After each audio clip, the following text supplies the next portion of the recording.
Hello and welcome to another episode of Cric Talk और मैं हूं आपका दोस्त और आपका होस्ट अली सलमान। और इस वक्त आप मेरे साथ जो शख्सियत देख रहे हैं ये पाकिस्तान की स्प्रिंटिंग क्वीन है, क्वीन ऑफ ट्रैक हैं। और 2010 में इन्होंने पाकिस्तान के लिए साउथ एशियन गेम्स में ट्रैक एंड फील्ड के मुकाबलों में पाकिस्तान के लिए ज़बरदस्त जो इन्होंने गोल्ड मेडल हासिल किया था। आज अरशद नदीम की सब बात कर रहे हैं, लेकिन पाकिस्तान के लिए अगर ख़वातीन की अगर हम बात करते हैं तो ये अरशद नदीम से किसी सूरत भी कम नहीं है। पाकिस्तान की ज़बरदस्त एक आइकॉनिक एथलीट, पाकिस्तान की आइकॉनिक फिगर नसीम हमीद साहब हमारे साथ इस वक्त मौजूद हैं। इनको हम क्रिक टॉक में खुशामदीद कहते हैं। अस्सलाम वालेकुम and welcome to the show.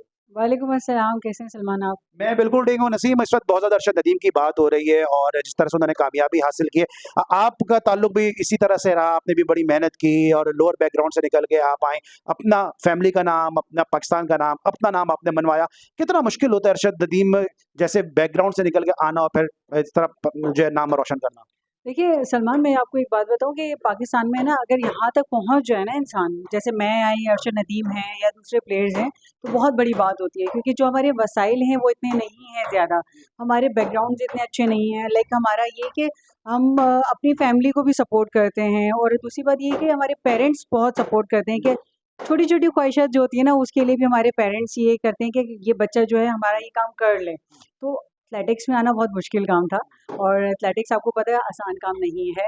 और जिस तरह से मैं आ गया या अरशद नदीम आ गया है, हम सबका बैकग्राउंड सबने देखा है कि किस तरीके से जो है हम स्ट्रगल कर कर आ गए हैं।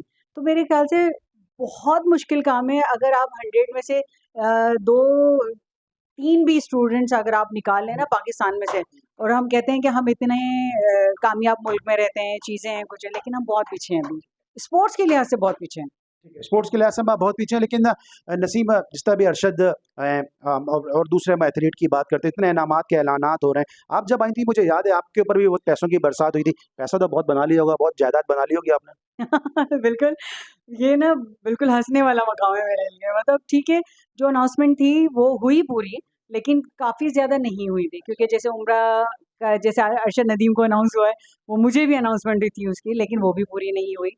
और घर, प्लॉट, फ्लैट, जॉब सबसे बड़ी बात है। तो वो सब अभी तक सिर्फ़ अनाउंसमेंट थी।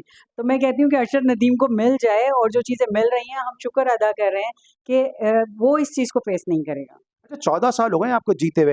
ये इस क्रिक टॉक के तवज्जुद से आपको ये मैसेज देना चाहेंगी कि क्यों आपको जो है वो जो इनामात का ऐलान था, प्लॉट का ऐलान था, आपके फ्लैट का ऐलान था और इस टाइप के जितने भी ऐलानात थे, वो क्यों आपके साथ वादे जो थे वफ़ा नहीं हुए? और आपको लगता है कि अरशद नदीम के साथ भी ऐसा ही होगा? जितने लोग इस वक़्त ऐलान कर रहे हैं, क्या उनको ये सब चीज़ें मिल सकेंगी?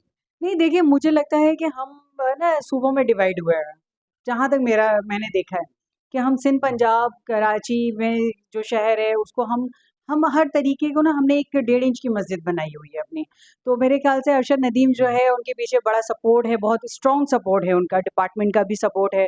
तो मेरे ख्याल से उनको काफ़ी चीज़ें मिल जाएँगी, और मिल भी रही हैं, और मिलना भी चाहिए। लेकिन ये है कि जिस तरीके से मेरे साथ वादे हुए थे, तो मेरे बैक सपोर्ट पे कोई नहीं था। उस टाइम ये मैंने जितना भी स्ट्रगल किया है, चाहे मैंने मेडल लेने में किया है, या आज मैं स्ट्रगल कर रही हूँ अपनी जॉब के लिए, या मैं आज किसी को कहती हूँ कि यार मेरा तो इतना टाइम गुजर गया तो मुझे ये वादे पूरे नहीं हुए, तो लोग वाक़ई हैरत करते हैं कि ऐसा भी हो सकता है कि अनाउंसमेंट करके कोई चीज़ ना मिले। लोग ये अच्छा, मुझे जैसे आपने आते के साथ ही आज मुझसे पूछा था तो आप डिफेंस में रह रही हैं। तो मैंने आपको क्या कहा कि मैं डिफेंस में नहीं रह रही, मैं अपनी कोरंगी में ही रह रही हूँ। हाँ, मैंने घर शिफ्ट ज़रूर किया है, लेकिन मैं कोरंगी में ही हूँ। लेकिन जो चीज़ें मुझे मिलनी चाहिए थी वो नहीं मिली। मैंने जो घर खुद बनाया है वो उसमें रह रही हूँ फिलहाल। अच्छा, अभी हम अगर हम इंडिया की बात करते हैं, जिस तरह पाकिस्तान में नसीम हमीद है, पाकिस्तान में एक आइकॉनिक आप फिगर हैं एथलेटिक्स के हवाले से, इस तरह इंडिया में हम बात करते हैं तो पीटी उषा, जिनकी इंडिया में जितनी रिस्पेक्ट है, इतनी रिस्पेक्ट पाकिस्तान में भी इतनी ही है। हम क्यों पाकिस्तान में पीटी उषा जैसी रिस्पेक्ट जो है नसीम हमीद को नहीं दे पाते? हम करना नहीं चाहते, साफ-सी बात है।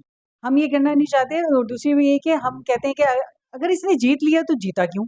अच्छा, लोगों को बहुत एतराज़ थे कि ऐसा कौन-सा मेडल है जो हम नहीं लेकर आए, ये लेकर आ गए। तो पाकिस्तान की तारीख़ में साउथ एशियन में फ़िलहाल, क्योंकि मैंने साउथ एशियन खेला है, साउथ एशियन की तारीख़ में भी पाकिस्तान ने जितने भी इवेंट्स किए हैं, स्प्रिंट्स में आज तक कोई मेडल नहीं लिया, 100 मीटर में। तो मैंने पाकिस्तान का रिकॉर्ड भी बनाया था और साउथ एशियन में मेडल भी लिया था, गोल्ड मेडल। तो मेरे ख़्याल से वो एक बड़े एज़ाज़ की बात थी पाकिस्तान के लिए, और वो ये हिस्ट्री कह रहे हैं ना कि हम बनाते जा रहे हैं। अरशद नदीम भी इसी तरीके से आगे बढ़ते जा रहे हैं। तो बस वो आप दिल बर्दाश्त हो जाते हो फिर, उसके बाद ये होता है कि यार आपको जब पजीराई नहीं मिल रही है, जब अनाउंसमेंट करने के बाद ये आप इंजरीज से लड़ रहे हो, आप इतनी अपनी जान जोखिम में डाल के और अब आप सारे वो स्ट्रगल फेस कर रहे हो, हर्डल्स आ रही हैं, आप फैमिली से दूर हो, उसके बाद फिर ये तमाम चीज़ें अनाउंसमेंट होने के बाद नहीं मिले ना, फिर दुख होता है। तो आजकल किस तरह से गुज़र औक़ात हो रही है, क्योंकि एथलेटिक्स में इतना कुछ है नहीं, इसमें इतना पैसा भी नहीं है अल्टिल अनलेस कि आप अरशद नदीम की तरह गोल्ड मेडल ना जीत लें, और उनके भी ऐलानात ही हैं। जॉब्स अगर आपको जो ऑफ़र हुई थी तो मिल गई जॉब या अभी भी नहीं मिली है जॉब? ये कह लें कि मेरी बदकिस्मती है कि 2010 से और 2024 आज चल रहा है, मैं अपनी जॉब के लिए एफर्ट कर रही हूँ। बस ये एक जवाब है। अभी तक आपको जॉब नहीं मिली है? नहीं। राइट। अच्छा, अब जिस तरह से हम हमारे जो भारतीय फैन हैं, जो भारतीय दर्शक हैं हमारे, वो शायद आपके बारे में इतना नहीं जानते, लेकिन पाकिस्तान में तो हर बच्चा नसीम हमीद को जानता है। क्या फ़र्क क्या है? आप भारतीय एथलीट को भी देखती होंगी, आपने श्रीलंकन एथलीट को भी शिकस्त दी थी, परमिला को और शलीका को हराया था।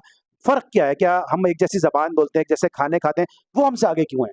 देखिए, उनका जो स्पोर्ट्स का कोटा है ना, आप भी देखिए, उनका एक बाकायदा डिपार्टमेंट बना हुआ है प्लेयर्स की, उनको ट्रेनिंग के लिहाज से कि प्लेयर्स की ट्रेनिंग कहाँ होनी चाहिए, किस तरीके की ट्रेनिंग होनी चाहिए या किस लेवल की ट्रेनिंग होनी चाहिए, वो उस पे बहुत काम कर रहे हैं। हम नहीं फ़िलहाल कर रहे हैं, आई होप कि आने वाले फ्यूचर में हम ये इन चीज़ों पे सोचें, लेकिन सोचने से काम तो नहीं होगा। अब तो इम्प्लीमेंट करें ना, आप सोच क्यों रहे हैं? दूसरा ये है कि अगर आज एक अरशद नदीम है, पीछे यासिर भी तैयार है आपके लिए, आप उस पर भी ध्यान दें, वो भी मेडल लेकर आ सकता है। तो नसीम हमीद अगर जैसे बनी थी, उसके साथ दूसरी अभी फ़ाइका भी जो है, फ़ाइका भी बड़ी अच्छी बच्ची है, हालाँकि उसका एक्सपीरियंस नहीं है इतने इवेंट्स का, लेकिन उसको हमें टूर्स देने चाहिए, उसको इवेंट्स देने चाहिए। मतलब ये है कि फ़ोकियत आप ख़त्म कर देते हैं ना एक-दूसरे के ऊपर कि जी, अगर इसने ये कर लिया तो बस अब ये इतना नाम हाइलाइट हो जाएगा कुछ। नहीं, आप जाने दें, आप कॉम्पिटिशन्स दें, आप इंटरनेशनल इवेंट्स हमारे बच्चों को दें। जो न्यू टैलेंटेड बच्चे हैं, जो अब पाकिस्तान का नाम लेकर आगे जा रहे हैं, आप उनके लिए करें। क्योंकि देखिए, जो नसीम हमीद ने करना था या अरशद नदीम ने करना था, पिछले अगले 100 साल तक जो है ना, अरशद नदीम का शायद मेरे ख़्याल से पाकिस्तान में तो कोई मुकाबला नहीं है फ़िलहाल। और हो सकता है कि यासिर पे मेहनत की जाए तो वो उनके साथ आ जाएँ। लेकिन जो अरशद नदीम ने काम किया है, ये जो मेरा मेडल है, हमारे बाद ही आएँगे ना अब सब, तो हम उनको क्यों नहीं प्रमोट कर रहे हैं? अच्छा नसीम, अभी बहुत सारे ऐलानात हो रहे हैं। Prime minister of Pakistan Shahbaz Sharif साहब हैं, वो बहुत ऐलान कर रहे हैं। सीएम पंजाब हैं, वो जो खुद बड़ी स्पोर्ट्स को पसंद भी करती हैं, उन्होंने अरशद नदीम के साथ उनसे मिलने भी गई हैं, और जो है वो इसके अलावा जो सिंध गवर्नमेंट है उन्होंने भी ऐलानात किए हैं।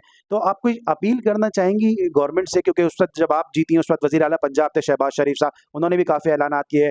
गिलानी साहब जो प्राइम मिनिस्टर थे उन्होंने भी ऐलान किए। अभी मरियम नवाज शरीफ साहबा सीएम पंजाब हैं, एक खातून होने के नाते हम उससे कोई अपील करना चाहेंगे? देखिए, मैं सिर्फ़ एक ही बात बोलनी चाहूँगी कि जो अनाउंसमेंट्स हैं, वो पूरी की जाएँ, चाहे वो बहुत पहले की हो या कुछ देर है, दुरुस्त है, अभी भी कुछ नहीं बिगड़ा है ना। आपने जिसके साथ जो-जो अनाउंसमेंट किए हैं, उसको पूरा तो करें। क्योंकि देखिए, हम मेडल ना सिर्फ़ एक सूबे के लिए, एक इंडिविजुअल नहीं लेकर आते हैं, हम डिपार्टमेंट के लिए नहीं लेकर आते। जब हम बाहर जाते हैं, तो हमने ग्रीन कोट पहना होता है, हम पाकिस्तान को रिप्रेज़ेंट कर रहे होते हैं। तो पाकिस्तान का मकसद ये है कि हम एक ही छत के नीचे हैं ना सब, तो वो ज़्यादती नहीं होनी चाहिए किसी के साथ भी। मैं हूँ या चाहे कोई और भी हो, मैंने ऐसे-ऐसे लोग देखे हैं जो बेचारे मेडलिस्ट जो हैं ओलंपियन या जिन्होंने नाम बनाया पाकिस्तान की हिस्ट्री में स्पोर्ट्स का, वो कोई रिक्शा चला रहा है, कोई मेडल्स बेच रहा है, कोई कुछ कर रहा है। लेकिन कंप्लेंट्स तब बनती हैं, लोग ये शायद बोलते होंगे कि शायद अब ये आके बोल रहे हैं, इतने टाइम से कहाँ थे?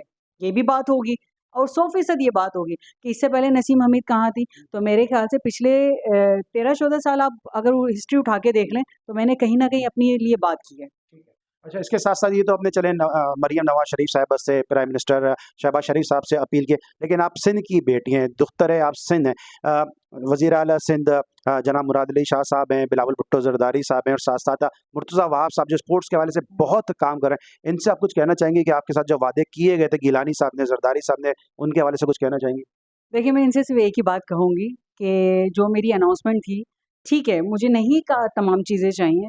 मैं हर चीज़ खुद मैनेज कर रही हूँ, अभी अपने ऑन पे कर रही हूँ हर चीज़। तो लेकिन ये है कि आप नहीं प्लॉट दें, नहीं फ्लैट्स दें, नहीं घर आप दें, लेकिन आप जो आजकल की जो इस टाइम में ना नीड है ना, वो जॉब की है, हर बंदे की।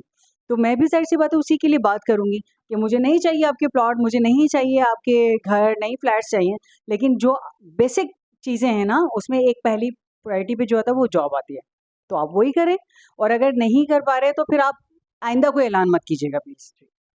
ये थी नसीम हमीद साहबा के जिनके साथ जो वादे किए गए 2010 में वो आज तक पूरे नहीं हुए, चाहे हुकूमत पाकिस्तान ने वादे किए वो पूरे नहीं हुए, चाहे सिंध गवर्नमेंट ने वादे किए वो इनके साथ किए गए वादे पूरे नहीं हुए। अगर इनके साथ आप वादे पूरे नहीं करेंगे तो कौम कैसे उम्मीद रखे कि अरशद नदीम के साथ किए गए वादे पूरे होंगे? और अगर अरशद नदीम के साथ किए गए वादे आप पूरे करते हैं तो फिर सिंध की इस बेटी का क्या कसूर है कि जो 2010 में पाकिस्तान का सब्ज लाली परचम बुलंद करके आई? और न सिर्फ नसीम हमीद बल्कि वो तमाम एथलीट है कि जिनके साथ वादे किए गए। मैं क्रिक टॉक के तवज्जुद से, अरबाब इख्तियार से और उन तमाम वादा करने वालों से रिक्वेस्ट करूंगा कि इनके साथ जो वादे किए हैं उनको वफा किया जाए ताकि मजीद इनको देख के और एथलीट जो हैं वो मैदान में आए और पाकिस्तान का नाम रोशन करें। जाने से पहले आज 14 अगस्त है, पाकिस्तान की जश्न आज़ादी के हवाले से कोई मैसेज देना चाहेंगे? और साथ साथ कल 15 अगस्त है, इंडिया की भी जश्न आज़ादी है, तो पहले पाकिस्तान की आज़ादी के लिए और फिर इंडिया में भी आपके बहुत फैन होंगे, इंडिया में भी आपको लोग देख रहे होंगे, तो फिर इंडिया के लिए। देखिए, पाकिस्तान के लिए तो हमारे लिए तो बहुत बड़ी नेमत है ना, और हम जितना शुक्र अदा करें अल्लाह का वो बहुत कम है। तो हमें हर हाल में, हर लिहाज से पाकिस्तान का नाम हमेशा आगे रखना है, मेहनत करनी है ताकि हम इसका नाम जो है और बुलंदियों तक पहुँचाएँ। और बाकी रही 15 अगस्त की बात, तो ये तो सिर्फ़ बॉर्डर्स की बात है ना। हम चाहे इधर हो बॉर्डर के या उधर हो, जश्न आज़ादी वो भी मनाएँगे, 14 तारीख को हम मनाएँगे, 15 को वो मनाएँगे, तो उनके लिए भी, उनको भी मुबारकबाद कि वो भी बहुत अच्छे से सेलिब्रेट करें, अपने मुल्क का नाम रोशन करें। Thank you so much. और आपने देखा कि एक स्पोर्ट्समैन स्पिरिट यही होती है कि एक स्पोर्ट्स वीमेन एक चैंपियन के क्या प्यार का, मोहब्बत का मैसेज दिया, और यही हमारा मैसेज है, अमन का, प्यार का, सलामती का। 14 अगस्त आज पाकिस्तान की यौम आज़ादी है, 15 अगस्त कल इंडिया की यौम आज़ादी है। दोनों देशों को आज़ादी की बहुत बहुत मुबारकबाद। हम दोनों की जानिब से अपने तमाम देखने वालों को इस उम्मीद करते हैं इस मुबारक दिन के मौके पर कि आपकी आज़ादी जो है वो अच्छी तरह से गुजरे। अली सलमान को क्रिक टॉक से इजाज़त दी, जब तक बहुत ख्याल रखिए। अल्लाह हाफ़िज़।